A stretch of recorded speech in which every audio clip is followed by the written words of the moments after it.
Welcome to Socially Responsible Investing Podcast. This is episode 6. I'm Bill Holliday with AIOfinancial.com. In this episode, I will be speaking with David Miller, the founder and CEO of Iroquois Valley Farms. They allow investors the opportunity to invest in organic farms. I asked David about the history of Iroquois Valley Farms. Well, Iroquois Valley Farms was formed in 2007, and the initial purchase was a 142-acre farm in Iroquois County, Illinois, which is about 90 miles south of Chicago. And the original idea was to group investors together and create an entity that would purchase farmland for transition to organic and sustainable farming certification and practices. The initial group of investors was a party of 10, which was for the most part friends and family. At that time, well, it was almost 6 years ago, we did not know that we would grow that entity beyond that initial farm.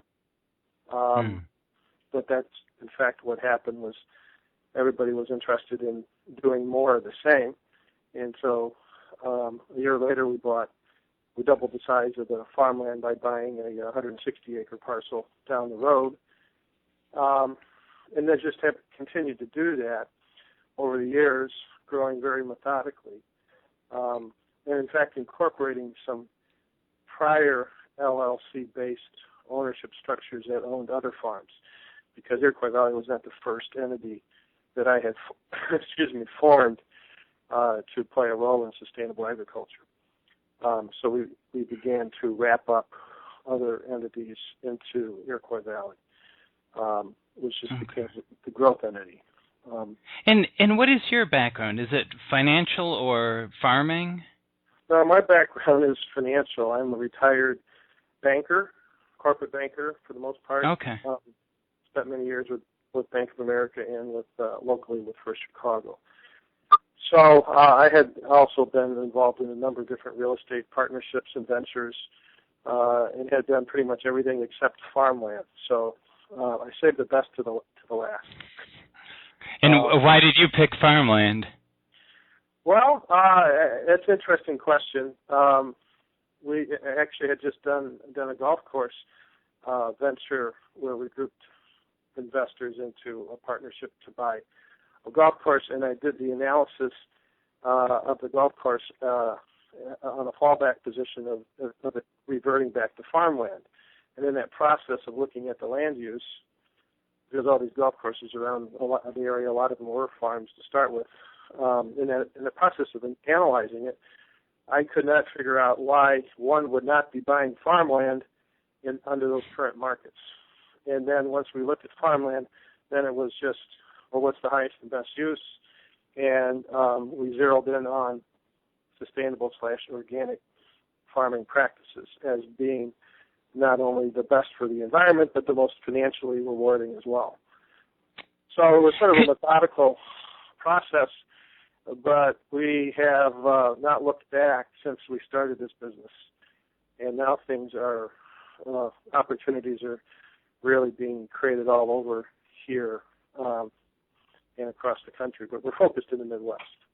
And that's great. Yeah, and you're just Illinois and Indiana right now, is that correct? Right now, Ohio is next, and then we're already talking about the state of New York. So we're really focused on the Midwest and the Great Lakes. Great. That's great. Could you just define the organic farming and why organic farming? Well, we are a niche. You could just look at Illinois itself. 99+% is conventional farmland, corn and soybeans. For the most part. Right. It's commodity agriculture. We don't see that as the future. What we see and what's backed up by the numbers is a growing population that wants to eat differently, that wants to eat locally, that wants to eat healthy. Our farmers, point blank, make more money selling into that market than they would if they were selling into the conventional commodity markets. So it's really a win-win as far as we see it, that you're not only positively impacting the environment and family farms, but you're also making more money. And that's, in fact, what has happened, and our farmers are making more money doing it this way. And organic just means, what, no pesticides? Or what is the definition? The USDA regulates the standards of certification. They do it through an entity called the National Organic Program. So they set the national standards. And what those standards require is, in order to get certification, it's a 3-year process of no synthetic fertilizers, pesticides, herbicides, genetically modified seeds. I mean, they have a pretty big rule book. I like to joke that this is a bunch of cost accountants who have turned into organic certifiers, but they have you can look it up in the book and see what will be a violation. So if effectively you have no violations over 3 years, then you're going to get your certification after you pay your fee, and then you're subject to an annual inspection, et cetera. And our farmers are pretty familiar with the process because most of these guys are already farming organically when they bring an opportunity to us. And that's a key issue there because we are not out looking for specific farmland. That's not our business. We're looking for good farmers who want to grow their business and are bringing farmland opportunities to us, which we fund and lease to them. Gotcha. And then that's a huge amount of money, involved in that. So we turn away opportunities right and left, unfortunately. But we just get a little tired of doing that. So now we're at the cusp of growing faster and turning away less opportunities, which of course is something we're very excited about. And you're just funding the property, or do you fund the whole farming process? No. We are only buying real assets. So we are only buying farmland. Probably 95% is farmland value only. The other 5% might be a barn or some other buildings that come along with the purchase. So we're giving the investors as direct of an investment in the farmland itself as we can. We're not buying depreciable assets. We're not buying into the business of the farmers. Okay. Farmers are taking all of the operating risk. They're taking all of the operating risk. Okay. And you buy it and lease it to them for a certain period of time? Yeah, a minimum lease is 5 years. So the farmer's making a commitment right up front, which is not a problem, that they're going to lease that land for at least 5 years. And then we have an evergreen renewable option every 2 years, unless somebody opts out, the lease just continues to renew. Okay. So we'd like to extend that maturity, and we're working toward doing that. But, most land in Illinois, for example, is 1-year leases. So nobody's going to change anything with a 1-year lease. So the biggest impact we have is right out of the box giving people a 5-year lease. Yeah. So that's huge. That's a huge And issue. is there a downside to organic? I mean, why isn't everyone doing it? Is it more susceptible to pests or plagues or? Oh, that's a good question because that comes up all the time. Part of it's farmer psychology, and that would take too long to get into. But, it's doing something different. It's not doing anything different if you're comparing it to the way your grandfather used to farm. But if you compare it to the way your father farmed, for 50 years now we've been in chemical agriculture, and the institutions teach that, and therefore that's what everybody does. And the whole support system, subsidy system, you name it, supports the whole process there. So, part of it's just breaking out of the mold. A big part of it, though, is the farmers being enabled to farm differently. Because if the ownership doesn't allow it, it's not going to change. And for the most part, ownership of farmland has not allowed these farmers to do anything differently and to invest for the long term because they just have a one-year lease. So they're not going to go out there and plant something different for all kinds of reasons. So we, enable that change. And it's an investment for the farmer because it's more work. There is more risk. You can't just, you can't let your field get full of weeds. It's too late then. So you got to be Johnny on the spot the whole way through. And chemical farming does not require that type of vigilance. Gotcha. So there is more work to it. I mean, there must be some trade-off, I guess. The art of cultivation is being retaught because that's what these farmers do. They're Johnny on the spot in terms of using a cultivator and getting out there and cleaning the fields and preempting the weeds and using cover crops and everything that used to be in use in the old days. So some people say it's back to the future. Yeah. But this year our farmers sold a lot of their organic crops at twice the price of the conventional crops. So it's all about building yield year by year by year by year by year.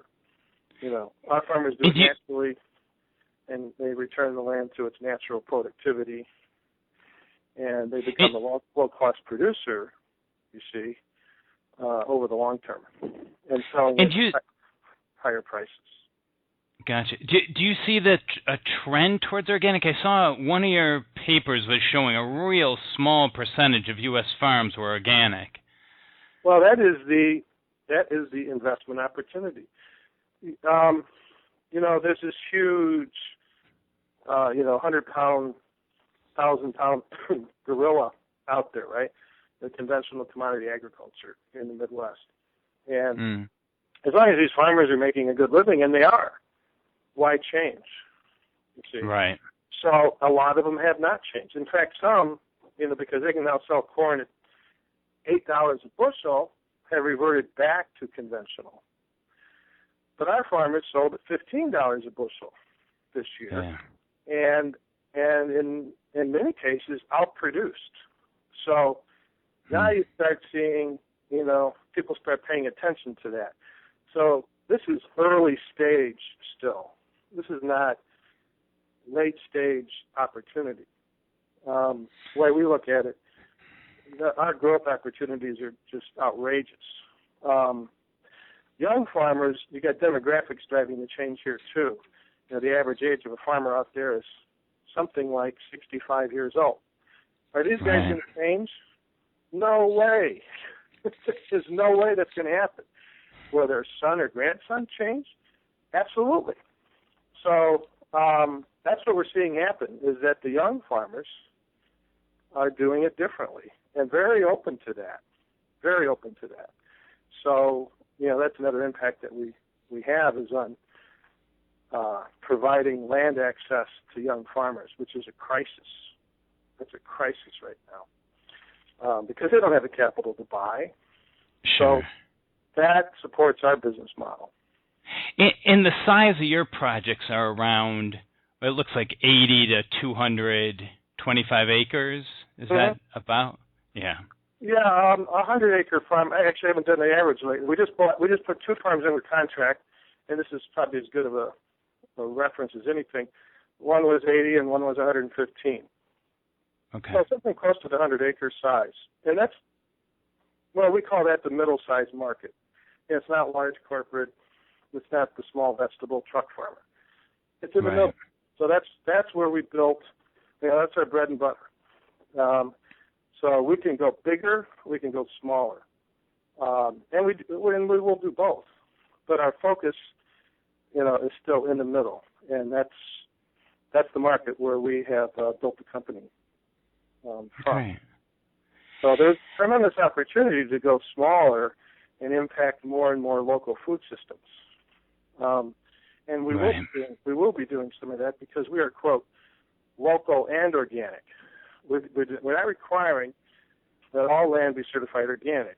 It's just too extreme, and it's not practical.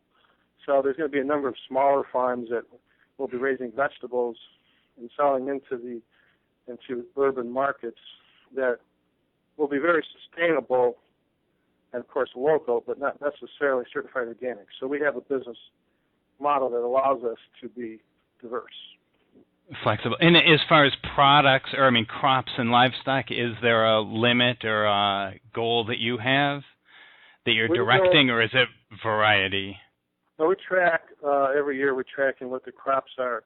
It's our intent to become more and more diversified. And we started in, grain country of central Illinois. So we're heavily weighted toward grains. We're moving into impacting organic dairies, vegetables, more pasture lands, livestock. These are all areas we want to grow as part of our business.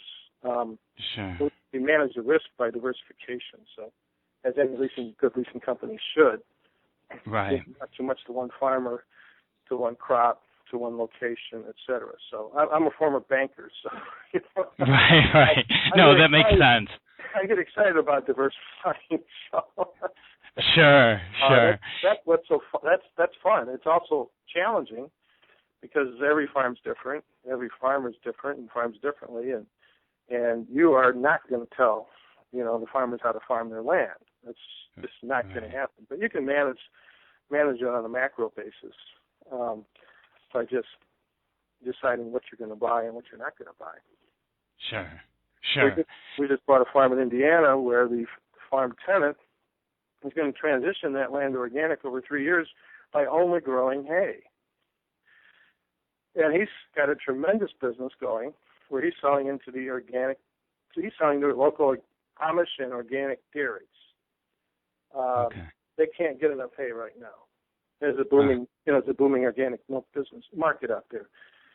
And so he's focused on that. And of course, having a grass mix like that in the soil is a great way to transition the land. So we love it. And transition the land from one crop to another? To bring the fertility back, to bring back the natural fertility of the soil. Planting hay and grasses that run deep roots into the soil and encourage just the diversity of microorganisms. That's you're building soil. Is what I'm saying, and it's a great way to do it. It's a lot of work, but it's a great market. So we'll eat that up. You do show environmental impacts on one of your pages showing renewable energy, some of the certified organic fields, pasture and forage legumes. Is that also a riparian filter strips? Is that part of it?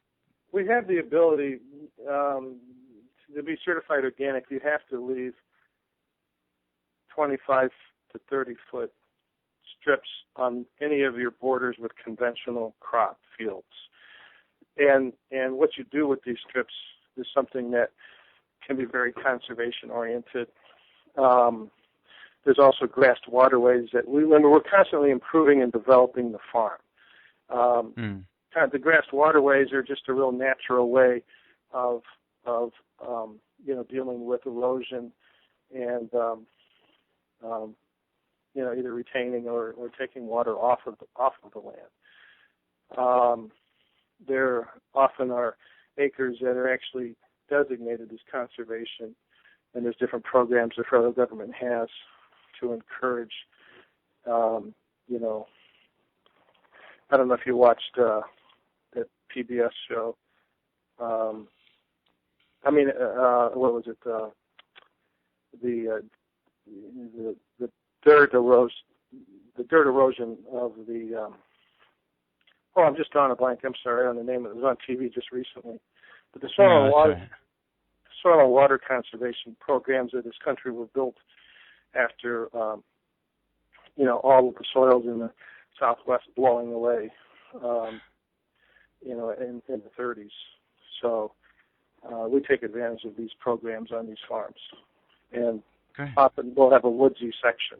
Of course, it encourages bee life and different types of birds and insects, which can all be very beneficial to an organic farm.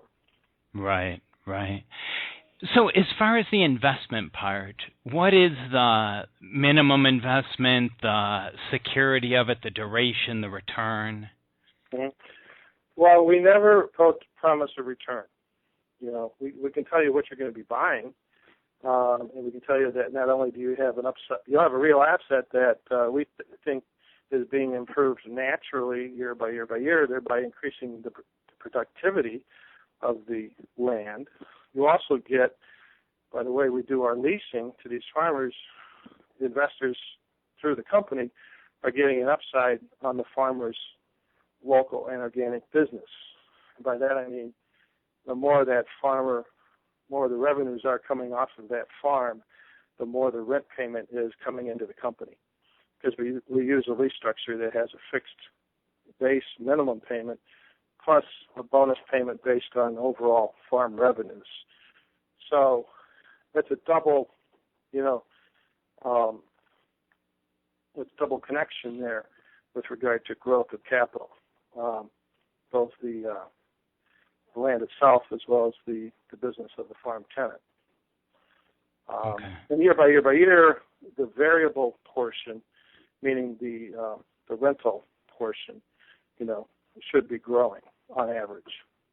Right. So that's an upside that, of course, you want to have. And, we think that the premium associated with healthy foods will stay in place. You got a long way to run on that one. Sure. But so what is, if someone is interested in investing, I saw the minimum is around $13,000 for an accredited investor?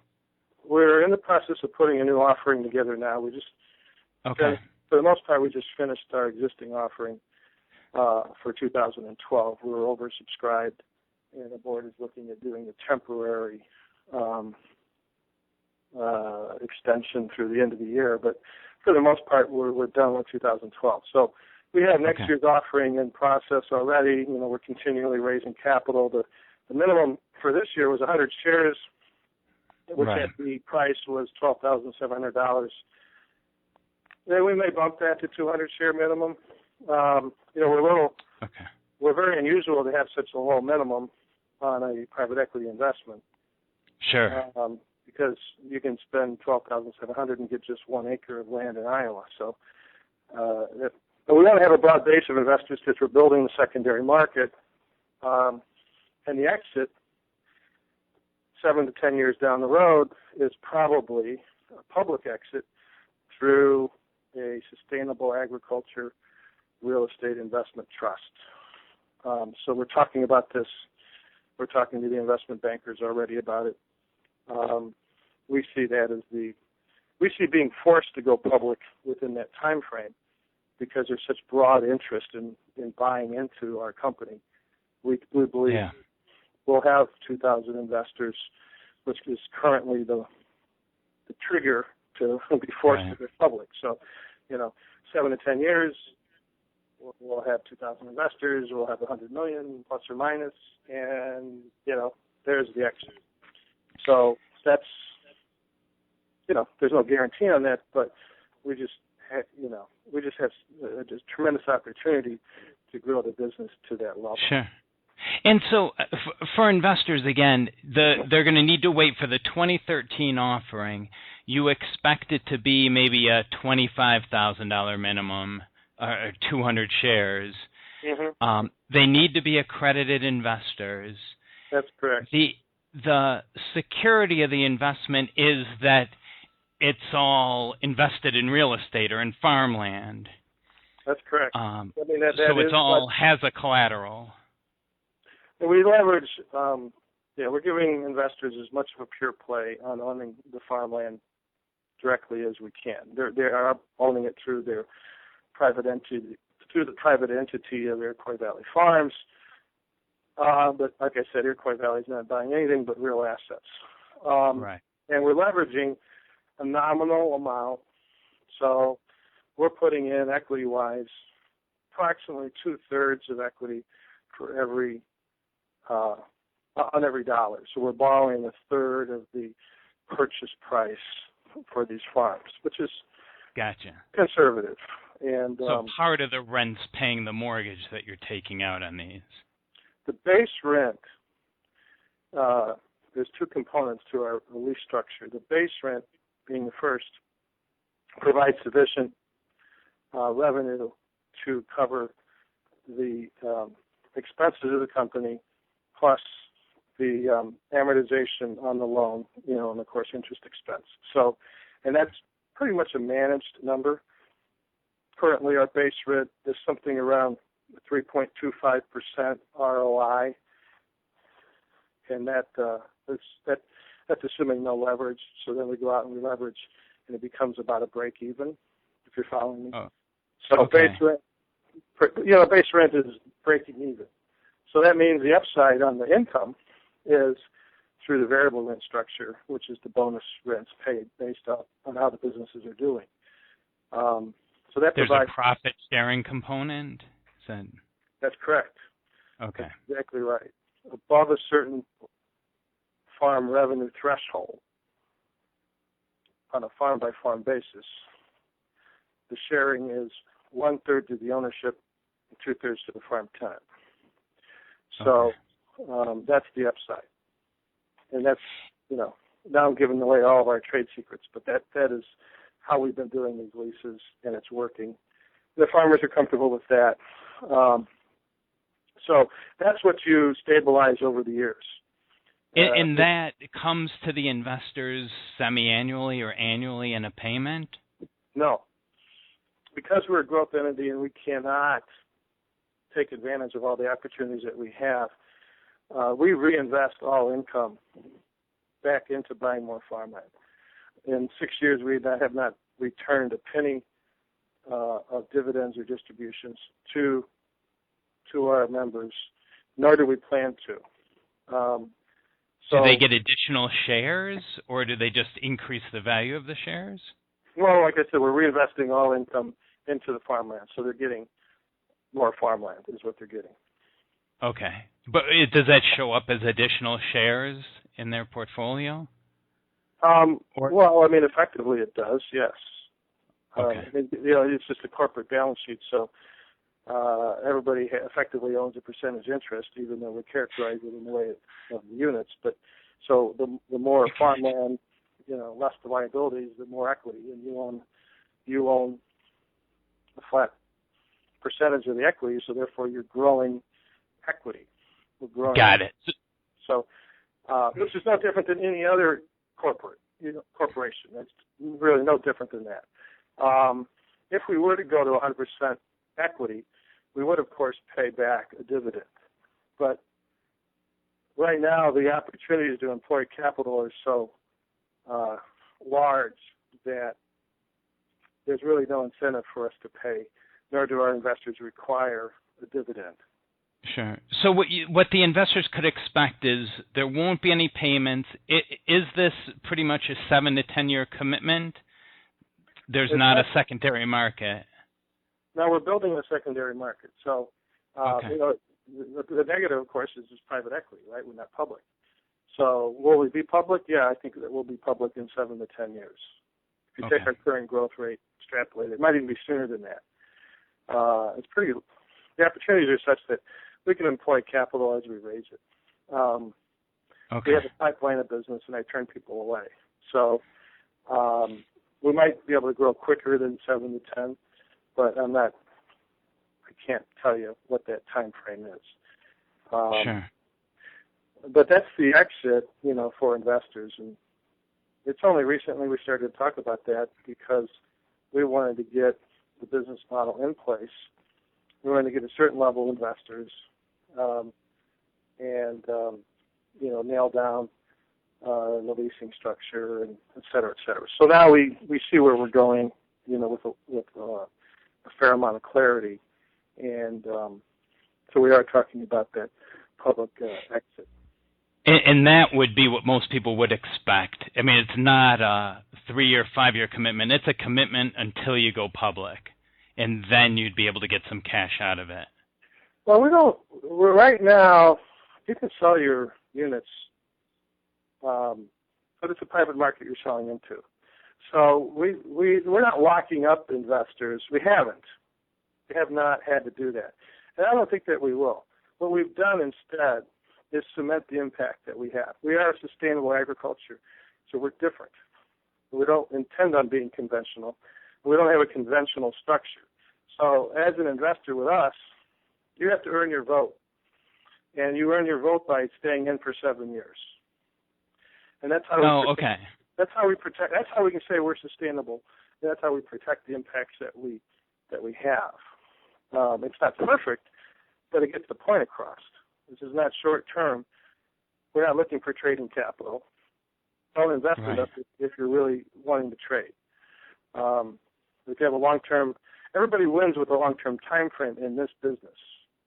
Sure, but you're saying in 7 years you get a voting right as a shareholder. You can vote within 7 years. It's automatic.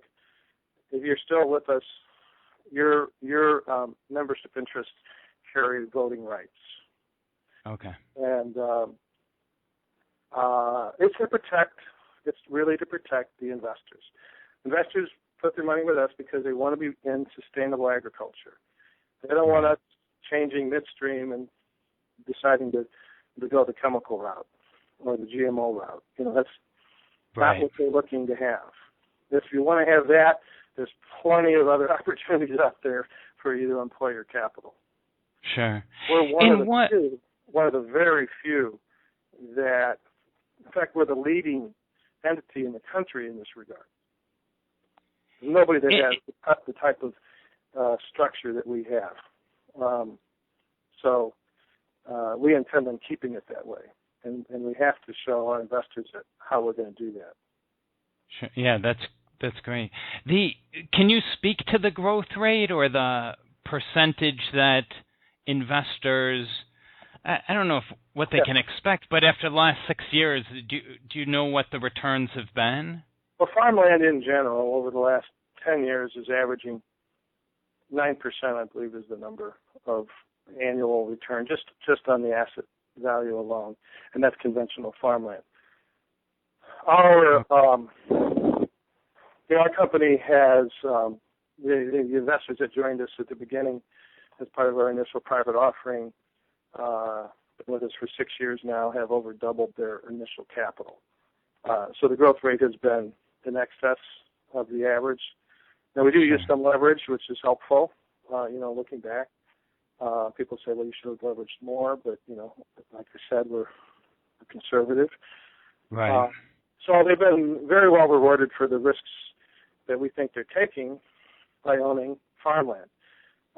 We think the current price, whatever we set the current price at for the next offering, will still not reflect, and this is important, it will not reflect an organic premium for the fact that half of our lands right now are already certified organic, because we're just using values taken from appraisers who give no value for the land being organic, which sounds crazy. Okay. Sounds like we're giving it away. But right now, until we have enough years showing that those organic premiums equate to higher income for our farmers, which equate to higher lease revenue to the company, until we can prove that and stabilize that flow of income, the appraisers aren't going to give you any value for that. They're going to use the comparable sales approach for valuing our lands, and those will be based off of conventional appraisals. Great. Conventional farmland appraisals. So everybody buying in is hoping, of course, that eventually, the next 5 to 10 years, that income flow will start to generate the value for our assets, not on a comparable sales basis, but on an income approach. And of course, then we've accomplished what we set out to do, which is to prove that organic farmland has a higher value. Gotcha. So there's your investment thesis and opportunity. But I never tell anybody to put all their eggs in one basket. So, if you want to hedge yourself, go buy some conventional farmland. We won't have it out yet in December. We'll have a new offering. We'll have a new PPM probably by mid-December. Okay. I'm happy to share the old one if I haven't already. I'm happy to send that to you. We're not changing a lot of the structure. The price will be a little bit higher. And we're going to raise at least $5 million and run it to June 30th or something, and then see where we are. Great. We might raise $10 million, but we might not do it in one offering. Okay. So that's in process now, and if I don't have you on the mailing list, of course I will make sure I do. So that's and we'll put a link on our site to yours so people can stay informed on what the offerings are. And when we get if you send us some information, we'll share it with our clients. Okay. Yeah, no, happy to share that. We have a backlog of opportunities, including some even in December. So we expect to be able to raise new money under the new offering in the next 30 days. Okay. So we're trying to move that along as quickly as So it's not too soon to be talking to clients. They'll have an opportunity yet this year. Pretty soon. Okay, great. All right, wonderful. Anything else you want to add? It has been very informative. No, I think that's the broad investment perspective. To stay informed, they should just follow your website as well and get on your mailing list. Oh yeah, definitely you want to be on the mailing list. We put out information weekly on what we're buying, and new opportunities. It's a very steep learning curve. A lot of this is about education, and simple as it is, most people don't understand what we do. So we do educate, and lots of it. Great. That sounds really good. Well, thank you very much for your time, David. All right, but and then if you're completing a webinar, send me a copy. Love to hear it. Definitely, I'll send you a link to it. Okay, great. All right, thanks a lot. Take care. You too. Bye. A couple of terms I wanted to clear up. An accredited investor is someone who has a net worth of $1 million, and this does not include the primary residence. Or it's someone that has an income of $200,000 per year for the last 2 years with expectations of having that same income in the current year. Or with a spouse having an income of $300,000 per year. That's an accredited investor, and this investment is only open to accredited investors. And David mentioned ROI, that's return on investment, just in case you missed that. To summarize, Iroquois Valley Farms offers an investment opportunity in organic farmland. And this, right now, it's a private opportunity. It's a long-term commitment. I'd expect it's probably a 7 to 10 year commitment, it sounds like. They do not pay out any income. It's a pure growth investment. So tax-wise, well, we'll see. But there isn't any income to be taxed on. It sounds like there'll be a new opportunity, or the next opportunity, in January 2012, in December 2012, or in January 2013. Minimum investment of around $25,000, and again, for accredited investors only. It sounds like this could be an opportunity as a mutual fund or for other investors in the future, but we're talking about 7 years from now or more. And as with any investment, when this new opportunity comes out, we're going to need to really look at that prospectus carefully, as should any investor, just to make sure you're really clear on what you're getting into and what the rules are. And know that we're not recommending this investment for everyone. It's not appropriate for everyone. Read the prospectus carefully, discuss it with your financial advisor. There's a lot of pros and cons to it, but it's a nice opportunity to know about. So that's it for episode number 6. Next podcast, we will speak with someone from Calvert Mutual Funds, socially responsible mutual funds. Thanks for listening to the Socially Responsible Investing Podcast. I'm Bill Holliday, fee-only financial planner with AIOfinancial.com. Please let me know what you think. I welcome suggestions, comments, questions, any other ideas you have. I'd appreciate any feedback. My email is bill@aiofinancial.com. You can call me 520-325-0769, and you can visit our website. That's AIOfinancial.com. Thanks.